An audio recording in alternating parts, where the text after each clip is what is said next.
저희가 특별히 로마서 8장과 로마서 12장을 암송 구절로 삼은 이유는 이것이 로마서 안에서 가장 중요한 구원에 대한 진리를 우리에게 말씀하고 있기 때문입니다. 특별히 로마서 8장은요, 우리가 예수 그리스도를 믿음으로 구원을 얻는데 과연 그 구원이 어떤 것인지, 또 하나님이 우리에게 그 구원을 주시기 위해서 무슨 일을 행하셨는지, 그리고 12장에는 구원받은 사람은 구원받은 후로 즉시 우리가 하나님 나라 천국에 가는 게 아니라 구원받은 모습으로 우리가 살아야 하는데 과연 구원받은 사람의 삶의 모습은 어떤 것인지, 이런 내용들을 담고 있습니다. 그런데 특별히 로마서 8장이 굉장히 좀 길어요. 그리고 같은 내용을 이렇게도 말하고 저렇게도 말합니다. 근데 왜 이렇게 예수 그리스도를 믿음으로 구원을 얻는다라는 이런 간단한 진리가 왜 이렇게 긴 설명으로 우리에게 전해지고 있는지. 왜냐하면요, 구원이 그렇게 간단하고 쉬운 문제는 아니기 때문입니다. 바울이 이 8장이 있기 전에 7장에서 이렇게 이야기합니다. 내가 구원받은 후로 하나님의 자녀로 살면서 왜 이렇게 어려운지, 누가 나를 좀 구해달라라고 이렇게 외치는 그런 소리가 로마서 7장 후반부에 나타납니다. 자, 우리가 생각할 때는 이런 거예요. 우리가 하나님을 믿고 예수님의 은혜로 구원을 받았으면 그때부터 이제는 우리가 하나님의 자녀가 돼서 이제는 완전한 하나님의 사랑과 하나님의 은혜 안에 거하기 때문에 이제는 천국이 시작된 거 아니냐? 슬픔이 없고 기쁨만 있는, 아픔이 없고 평안만 있는, 그게 하나님의 자녀의 삶이 아닙니까? 우리는 그렇게 생각할 수 있는데요, 바울은 그렇지 않다라고 이야기를 합니다. 왜냐하면 실제로 고백하는 내용이에요. 내 안에, 바울이 얘기하는 겁니다. 내 안에 하나님의 법을, 의의 법을 따르고 싶은 그런 마음도 있고, 또한 육신의 요구를 따라 죄의 법을 섬기려는 그런 욕망도 있고, 이 두 가지가 항상 함께 있다는 사실이에요. 어떤 분들은 그렇게 얘기합니다. 아직 바울이 하나님을 완전하게 믿기 전에, 아니면 성령 충만 받기 전에 모습일 것이다. 그런데 여러분 잘 아시겠지만요, 우리가 하나님을 몰랐을 때는요, 내가 내 마음이 또는 내 몸이 원하는 대로 사는 것 때문에 우리는 갈등을 겪지 않습니다. 왜냐하면 그게 전부기 때문에 우리는 그렇게 사는 거예요. 바울도 역시 마찬가지였습니다. 그가 구원받기 전에는요, 유대교인이었는데 그는 유대교인으로 거의 완벽한 삶을 살았어요. 바리새인이었죠. 관원이었죠. 열심히 있었기 때문에 대제사장에게 가서 어떤 특별한 사명을 받고 다메섹으로 갔던 사람이 아닙니까? 그러니까 그 안에는 갈등이 없었다는 거예요. 고민도 하지 않았습니다. 자기가 믿고 있는 신념대로 열심히 살았다는 거죠. 그러니까 우리가 하나님을 믿기 전에, 아니면 우리가 이제 내가 좀 달라져야 되겠다, 내가 조금 이제는 말씀도 배우고 예수 그리스도 안에 있으니까 내가 세상과는 다르게 살아야 되겠다, 이런 마음 먹기 전에, 이런 결심을 하기 전에는요, 우리의 신념은 결코 흔들리지 않습니다. 내가 나의 인생을 위해서, 내 가정을 위해서, 그리고 내가 내 뜻을 이루기 위해서 살아가는 그런 삶에 있어서는요, 거기서는 고민도 없고 갈등도 없다는 거예요. 그런데 바울이 말하는 것처럼 이제는 내가 예수 그리스도를 만나고 하나님의 자녀가 된 후에, 그러면 하나님의 말씀이 내게 주시는 그런 의의 길, 생명의 길이 있는데, 근데 이것은 예전부터 있어 왔던 것이 아니라 나에게는 새로운 길이라는 거죠. 예전에는 어떤 길이 있었습니까? 이제는 내가 살아야 하는, 내가 나를 위해서 살아야 하고, 또 내 성공을 위해서, 또 내가 뭔가를 이루기 위해서 살아야 하는, 이 두 가지 삶의 길이 우리 앞에 놓여 있을 때 이것 때문에 우리가 갈등을 하게 되고 이 문제로 인해서 우리가 고민을 하게 된다는 사실이죠. 여러분, 우리가 하나님의 은혜로 또한 예수 그리스도를 믿음으로 구원을 받고 영생을 얻은 것은 여러분 놀라운 축복이고 귀한 선물입니다. 그런데 이 축복과 선물을 우리가 하나님 앞에 서는 그날까지 지켜나가기 위해서는요, 우리에게 은혜를 주신 분, 우리에게 축복과 선물을 베푸신 분 앞에 우리가 부끄러움 없이 또 그분을 위해서 우리가 살아야 하는 것이 당연하지만 또한 그것이 정말 값지고 영광스러운 일이지만 그러나 값진 일에는 그 가치만큼의 대가가 있다는 사실을 우리가 알죠.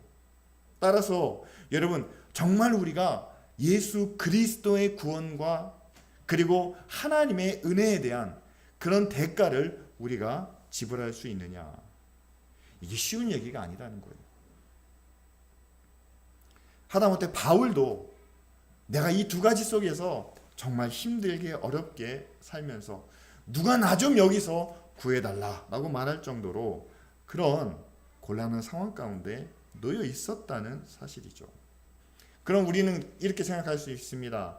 아니, 사도 바울 같은 사람도 그렇게 하나님을 향한 의로운 마음과 그리고 세상에서 살아가는 자신의 욕심과 자신의 욕망 때문에 이렇게 고생하고 있었다면 우리 같은 사람은, 우리 같은 평범한 사람은 당연히 하나님을 향한 마음과 세상을 향한 마음 가운데 우리는 당연히 세상을 향한 마음에 휩쓸리게 되고 거기에 넘어지게 되고 또 거기에 따라서 살아가는 게 어떻게 보면 당연한 거 아닙니까? 라고 생각할 수 있는데 여러분, 그건 아니라는 거예요. 그게 아닌 이유를 바울이 오늘 로마서 8장에 이야기를 합니다. 왜 우리가 이 두 가지 마음 속에서 갈등을 겪고 고민을 하지만 하나님을 향한 의로운 길을 떠나 세상을 향한 죄악의 길에 갈 수 없는 이유는 바로 오늘 말씀의 제목처럼 하나님을 향한 구원의 길은 이 세상 모든 것보다 그 위에 계시는, 다시 말하면 우월하신 하나님을 향한 그런 믿음의 고백이기 때문이라는 사실이에요. 첫 번째로 여러분, 하나님이 우월하신 것은 이거 한 가지입니다.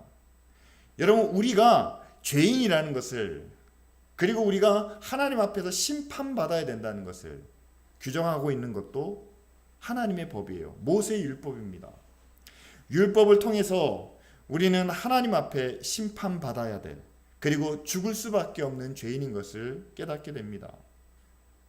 그런데 그렇게 하나님께서 모세를 통해서 우리에게 주신 그 율법보다 더 탁월한, 더 놀라운 법이 있는데 그것이 바로 그 아들을 세상에 보내시고 뿐만 아니라 그 아들을 십자가에 죽게 하심으로 우리에게 주신 생명의 법이 있다는 사실이에요.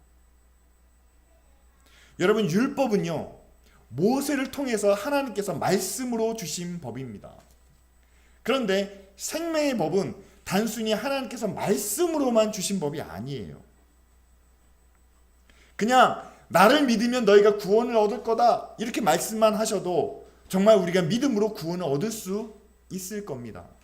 그런데 생명의 법은 단순히 말씀으로 주신 게 아니라 그 법의 능력을, 또한 그 법의 권세를 정말 한껏 높이시기 위해서 하나님께서 자기 아들 독생자를 세상에 보내셨다는 거예요. 우리와 똑같은 몸을 입고 이 땅에 보내셨습니다.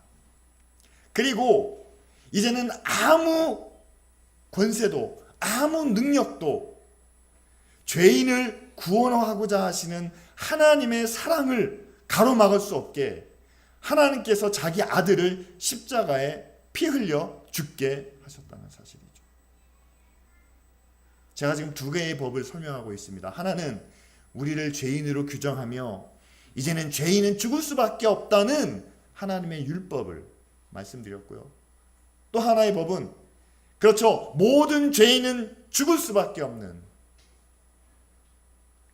심판받을 수밖에 없는 그런 사람들이지만, 그러나 하나님께서 자신이 주신 그 율법을 이제는 극복하기 위해, 그것을 뛰어넘기 위해 하나님의 그 우월하신 사랑으로 자기 아들을 보내시고 자기 아들을 죽이심으로, 십자가에 죽게 하심으로 우리를 구원해 주시는, 우리에게 생명을 주시는, 그리고 우리를 자기 아들로 삼아 주시는 그런 생명의 법을 우리가 함께 비교해 볼 때, 여러분, 율법도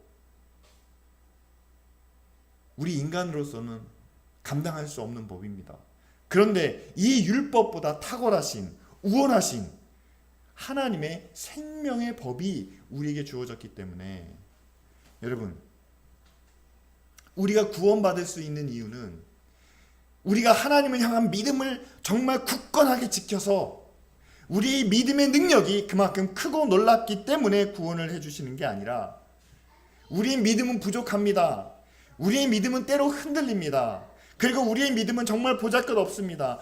그러나 우리를 구원하고자 하시는 하나님의 사랑이 우리를 심판하고자 하시는 그 하나님의 공의보다 더 크고 놀랍기 때문에, 다시 말하면 죄와 사망의 법보다 하나님의 생명의 법이 더 우월하기 때문에 하나님은 우리를 꼭 구원해 주실 수밖에 없다는 사실이죠. 그렇습니다. 여러분, 하나님의 생명의 법이 죄와 사망의 법보다 더 뛰어나다는 사실이에요. 우리가 하나님 앞에 범죄하고 또 우리가 세상에 살면서 많은 죄를 짓고, 그렇기 때문에 우리의 본성이 세상으로 향할 수밖에 없는 것은 사실입니다.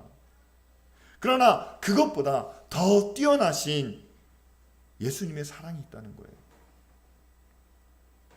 여러분, 저도 그런 적이 있는데요. 학교 다니다 보면은요, 좀 놀고 싶을 때가 있잖아요. 근데 학교를 마치고 난 다음에 또 학원을 가야 됩니다. 지겨운 거예요. 그러면은요, 그냥 평소에는 그래도 지겨워도 갑니다. 왜냐면 뒤에서 어머니가 지켜보고 계시기 때문에 그냥 지겨워도 가는 거예요. 그런데 어느 한순간 뭐 친구가 어디 놀러 가는데, 아니면 뭐 오락실에 가는데 같이 가자라는 그런 유혹이 있으면은요, 누가 뒤에서 지켜보고 있다는 생각보다는요, 그 눈앞에 있는 그 유혹이, 친구의 그 손길이 너무 강해서 그냥 학원을 빠지고 놀러도 간다는 거죠. 그런데 놀러 갔다 오고 난 다음에 항상 마음에 가책이 있습니다. 아, 그래서는 안 되는데. 근데요, 저도 그랬었는데 제가 어느 순간인가 제가 깨달은 게 하나 있습니다. 저는 어머니가 그걸 모르실 줄 알았어요. 그러니까 뭐 자주 빠지는 것도 아니고 뭐 한 달에 한두 번 정도 빠지는 거니까 모르시겠지 라고 생각을 했는데, 나중에 크고 난 다음에 어머니가 그 얘기를 하시더라고요. 그거를 다 알고 계셨다는 거예요. 왜냐면 학원에서 전화가 오니까. 안 왔습니다. 그러면 예, 저희 어머니는 그걸 알고도 모른 척 하신 거죠. 그러면서 나중에 말씀하시는데, 그것 때문에 저 모르게 뒤에서 기도하셨다고 그러더라고요. 사실 별거 아닌데 학원 한번 빠진 건데, 그런데 그것 때문에 제가 뭐 크게 잘못되겠습니까? 아니면 그게 무슨 사고고 사건이 되겠습니까? 그런데도 그걸 위해서 기도하셨다라고 말씀하시더라고요. 근데 저도 그걸 눈치가 챘어요. 왜냐면 어머니가 혼자 가서 이렇게 기도하시는데 하도 우시는 거예요. 우시는데 거기서 제 이름이 몇 번 나오는 겁니다. 아, 그럼 내가 뭘 잘못했나 생각해 보는 거죠. 아, 예. 여러분, 사람도요. 저도 저희 어머니 아들이 그냥 아들 아닙니까? 어머니의 사랑이, 그리고 어머니의 그 눈물이 어떤지를 알면 사실 그렇게 쉽게 유혹이나 또 시험에 빠지지 않는다는 거죠. 그런데 만일 여러분, 하나님의 사랑을 우리가 상상하지도 못하는 사랑이지 않습니까? 그런데 그렇게 상상할 수 없는 사랑이지만 그 사랑이 우리를 향해서 얼마나 크고 놀랍게 다가오고 있는지 지금은 잘 못 느끼지만, 그러나 정말 하나님께서 자기의 생명을 대신하여 우리를 구원해 주셨다는 그 은혜를 우리가 마음으로 조금이나마 느끼고 있다면, 죄에서 돌이킬 수 있는, 그리고 세상의 유혹으로부터 우리가 조금 멀어질 수 있는 이런 그런 기회가 되지 않겠습니까? 오늘 로마서 8장에서는요, 하나님께서 우리를 구원하시기 위해서 얼마나 큰 은혜와 또한 놀라운 사랑을 우리에게 주셨는지 그것을 우리에게 말씀하고 있습니다. 왜냐하면 그 사랑을 우리가 알아야지만 우리의 구원이 얼마나 값진 것이고, 그리고 우리가 하나님의 자녀가 된 것이 얼마나 큰 영광인지, 우리가 감당할 수 없기 때문에 우리에게 값없이 주셨을 뿐이지, 그것은 전혀 쉽게 주고받을 수 있는, 그리고 쉽게 우리가 잊어버릴 수 있는 그런 내용이 아니라는 것을 분명히 우리에게 말씀해 주고 계십니다. 따라서 여러분, 저와 여러분들을 구원해 주시기 위해서 하나님이 주신 사랑은요, 우리가 가지고 있는, 또 우리가 누릴 수 있는 그 모든 것보다 우월한, 탁월한 그런 사랑입니다. 그리고 그 사랑을 우리에게 베풀어 주신 하나님도 세상의 그 어떤 것보다 그 위에 계시는 바로 그런 분입니다. 성경은 우리에게 그걸 말합니다. 하나님은 세상을 창조하신 세상 위에 계신 하나님이시고, 그 하나님이 우리에게 베풀어 주신 사랑도 세상의 그 어떤 것과 비교할 수 없는, 어떤 것과도 비교할 수 없는 그런 사랑이라는 것을.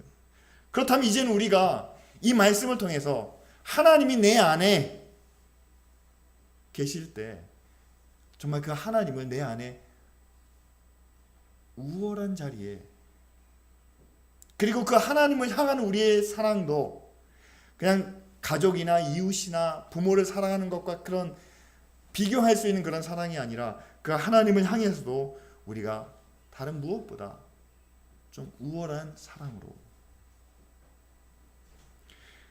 여러분, 우리가 우리 신앙을 이렇게 고백합니다. 하나님 우리 왕이여, 예수 우리 주님. 우리는 하나님을 왕으로 섬기며 주님으로 고백합니다. 그런데 왕이라고 고백하는 그분을, 우리는 우리 주인이라고 인정하는 그분을, 우리는 우리 마음속에 가장 우월한 자리, 다시 말하면 가장 좋은 자리, 가장 편안한 곳, 가장 아름다운 곳에 모시는 게 아니라 왕이라고 하면서, 주인이라고 하면서 뭐 높은 자리에는 놓을지 모르겠지만 굉장히 외딴 종탑 위에 모셔놓고 우리의 삶과는 멀리 떨어진 그런 분으로 여기고 있다는 사실이죠. 정말 하나님께서 우리 안에 우월한 자리에 계신지, 우리의 마음이 한 집과 같다면, 한 성과 같다면, 우리 집에서 가장 우월한 자리가 어디입니까? 여러분, 교회에서 가장 우월한 자리가 어딜까요? 여러분, 강대상이라고 생각하실지 모르지만요, 그렇지 않습니다. 여러분들이 가장 편안하게 계실 수 있는 곳, 여러분들이 그 자리에만 있으면 가장 쉴 수 있는 그 자리가 바로 가장 우월한 자리죠. 여러분들의 마음속에도, 여러분들의 시간 가운데서도 여러분들이 가장 편안한 자리, 그러니까 가정 안에서 가장 편안한 자리는요, 거실 텔레비전 앞자리가 가장 편안한 자리 아니겠습니까? 그렇다면 여러분, 그곳에 하나님이 함께 하시는, 또한 그곳에 하나님의 사랑을 우리가 함께 실천할 수 있는, 그것이 내 안에 계시는 하나님을 우리가 우월하게 여기는 그런 모습이라는 사실이죠. 여러분, 여러분들의 마음속에, 그리고 여러분들의 삶 가운데 하나님이 가장 우월한 자리에 계시기를 원합니다. 그것은 우리가 하나님을 섬기는 자리일 뿐만 아니라 하나님의 구원이 우리 안에 온전히 이루어지는 자리라는 사실이에요. 두 번째로 바울이 우리에게 말하고 있는 것은 우리가 구원을 이루기 위해서는요, 그러니까 우리의 마음 가지고는 부족하다는 것을 말합니다. 다시 말하면 하나님을 우리가 알고 하나님을 인정함으로 우리가 구원은 받았지만 그 구원을 우리가 죽는 날까지 끝까지 지켜나갈 수 있느냐, 그거는 확실하진 않다는 거예요. 그렇기 때문에 여러분, 우리의 구원을 위해서 일하시는 분이 계시는데 바로 하나님의 영이시는 성령께서 우리의 구원을 위해서 일하고 계신다는 말씀입니다.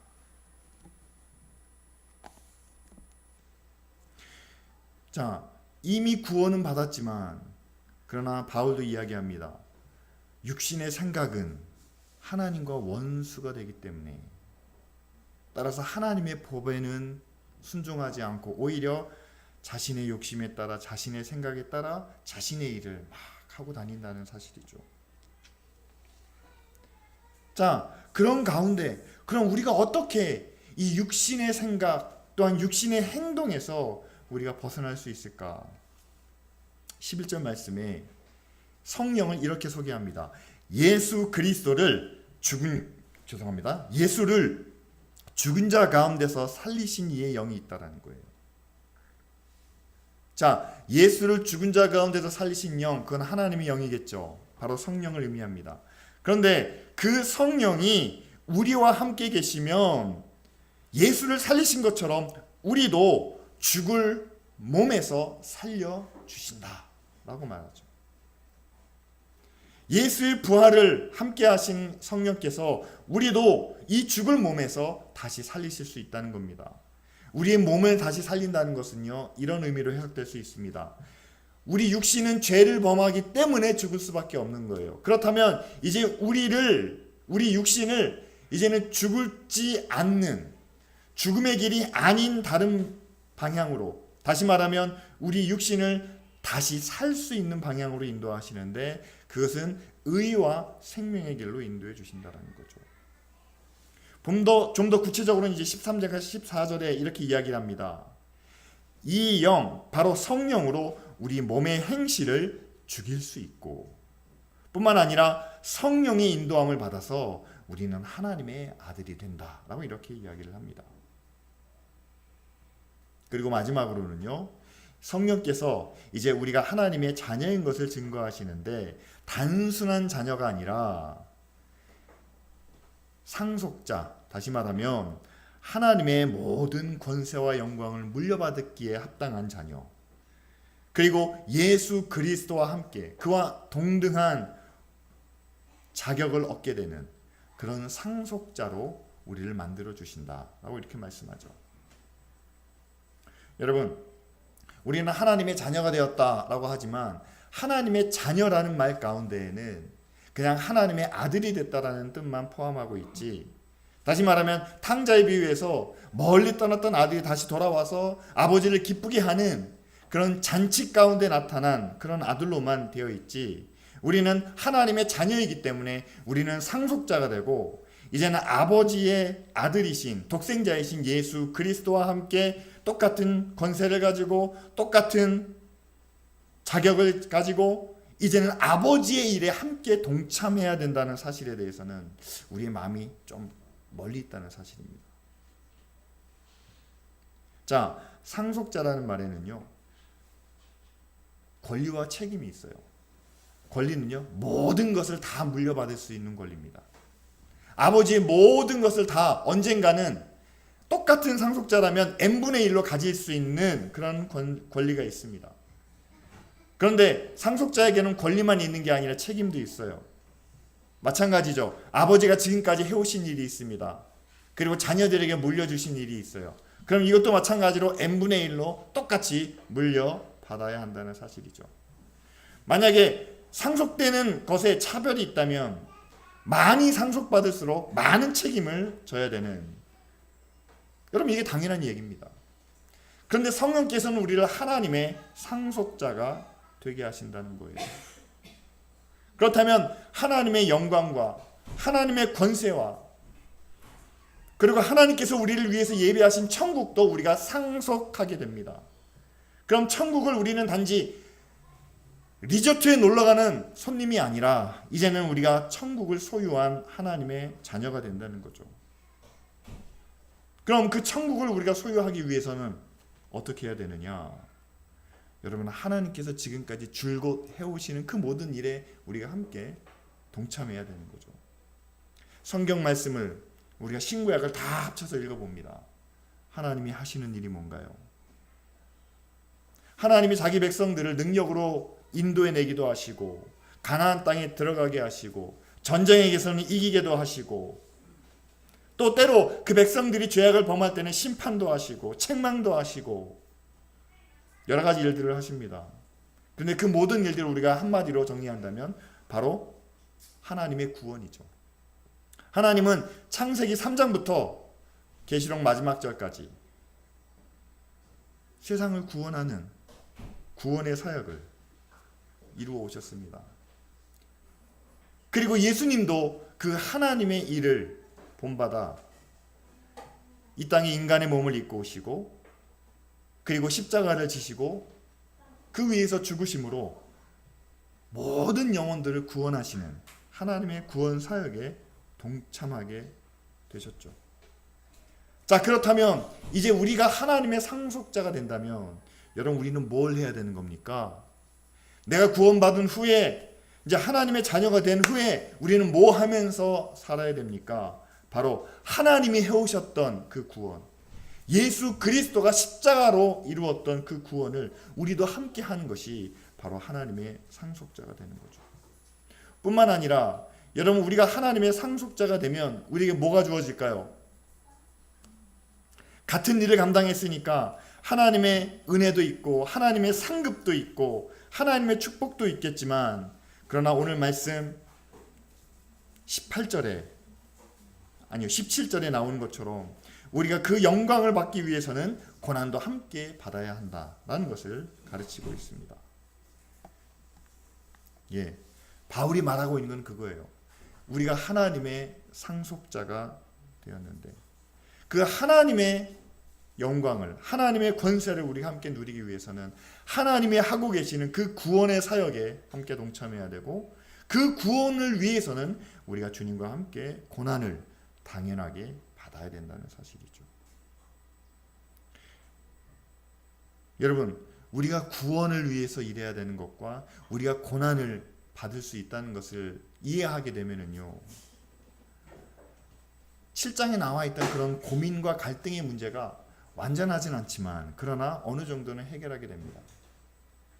우리가 왜 육신의 법을 또 죄의 유혹을 뿌리치지 못하느냐?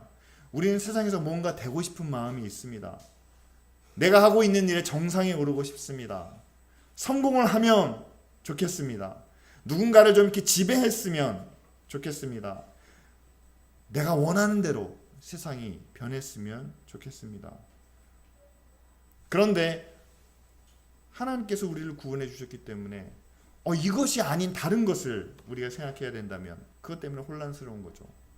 그런데 이제 우리가 하나님의 상속자가 된다면 이제 내가 성공을 하고 지배자가 되고 뭔가 원하는 것을 이루고 이 모든 것이 하나님의 구원을 이루는데 그 목적이 있다는 것으로 이제는 전환이 되면 여러분, 우리 마음속에 있는 모든 갈등이 어느 정도는 해소가 된다는 거죠. 내가 원하는 것을 얻지 못했습니다. 그게 불만이 아니라 이게 만약에 이루어지지 못한 것이 하나님의 구원을 위해서 도움이 된다면 이루지 못하는 것도 맞다는 거죠. 내가 정상에 이르지 못했습니다. 내가 성공하지 못했습니다. 그럼 우리가 생각해 보는 거죠. 성공하는 것이 정말 하나님의 구원을 위한 것인지, 내가 정상에 오르는 것이 정말 하나님이 기뻐하시는 일인지, 여러분, 그 갈등에서, 그 고민에서 우리가 벗어날 수 있다는 사실이죠. 그리고 여러분, 고난이 다가올 때, 어려움이 찾아올 때 그것을 우리는 늘 회피하려고 하고 늘 거기에 대해서 우리는 불평을 쏟지만, 그러나 우리가 구원을 위해서 고난을 당하는 것이 합당하다는 여러분 그 마음을 품을 때는 우리 마음속에서 그렇게 비참한 또 안타까운 모습들은 점점 사라질 수 있다는 사실입니다. 오늘 말씀을 다시 한번 생각해 보기를 원합니다. 하나님은 우리를 구원해 주셨습니다. 우리의 믿음을 보시고 구원해 주셨죠. 그런데 우리의 믿음은 그냥 무조건 하나님을 믿는, 그리고 무조건 하나님의 말씀대로 순종하는 그런 믿음이 아니라 우리는 세상보다 더 크신 하나님을 믿습니다. 그리고 우리의 본성이나 우리의 지금까지 살아왔던 세상의 모든 것보다 더 우월하신, 더 크게 사랑하시고 더 놀랍게 은혜를 베풀어 주신 바로 그 하나님의 사랑과 은혜를 우리는 믿습니다. 따라서 그 하나님과 그 사랑과 그 은혜 때문에 우리는 더 좋은 것을 선택하는 그런 믿음을 가지고 살고 있다는 사실이죠.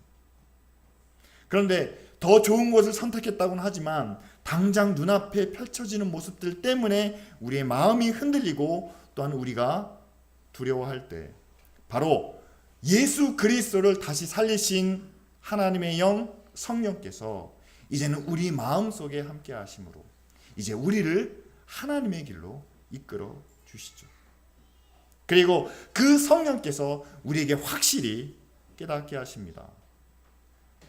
우리는 단순히 하나님의 자녀가 아니라 이제는 하나님의 모든 것을 다 이어받을 하나님의 상속자인 것을, 예수 그리스도가 십자가의 고난을 통해서 만유의 주가 되신 것처럼 우리도 세상에서 예수의 뜻대로 살다가 받은 고난 때문에 이제는 천국에서 하나님의 영광과 하나님의 권세를 똑같이 누릴 수 있는 하나님의 상속자가 된다는 것을 우리에게 말씀해 주고 계십니다. 그렇다면 여러분, 이제 벌써 어느덧 우리 마음속에 있는 고민이 조금은 해결되지 않았습니까? 왜 우리에겐 고난이 있는지, 왜 우리가 원하는 대로 이루어지지 않는지, 그것보다는 정말 하나님의 사랑이